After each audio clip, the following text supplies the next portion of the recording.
සාර ඔසුවරුණ. සාර ඔසුවරුණ දේශීය ඖෂධයන්ගේ වටිනාකම හඳුනාගන්න ඔබත් පිවිසෙන්න සාර ඔසුවරුණට.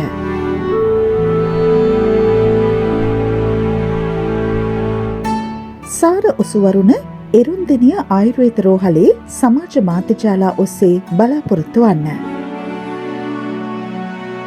මේ අදහස් මුසුව එරුන්දෙනිය ආයුර්වේද රෝහලේ අධ්‍යක්ෂ කීර්තිශ්‍රී දේශබන්දු දේශීය වෛද්‍ය HDP දර්ශනී වෙදතුරුතුමිය. සාර ඔසුවරුණ සවන් දෙන ඔබ හැම දෙනාටම ආයුබෝවන්. අද මම ඔබ හැමතෙම ගෙන ආශාකය තමයි ඒකාවේරිය ශාකය.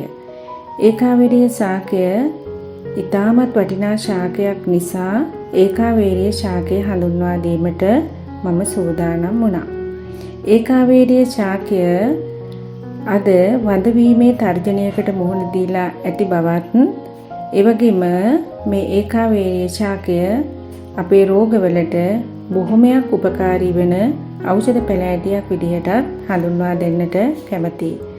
මේ ඒකාවේරිය ශාකය වල් ඒකාවේරිය, ඒකාවේරිය වශයෙන් දෙආකාරයකිනුත්, එවැගේම ඉන්දියාවේ තව වර්ගයකුත් පවතින බව පෙන්눔 කරනවා.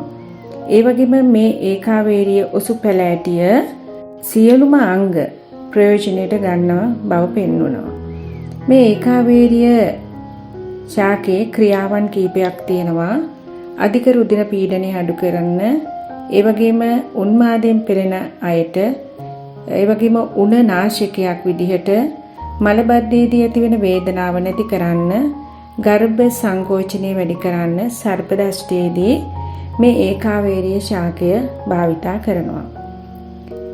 ඔබ හැමදෙනාමත් මේ ඒකාවේරිය ශාකය හඳුනාගෙන ඔබේ ගෙවත්තෙත් ඔසු පැලයක් විදියට වගා කරගන්න, ඔබ ගෙවත්තත් සරුසාර ඔසු උයනක් කරගන්න.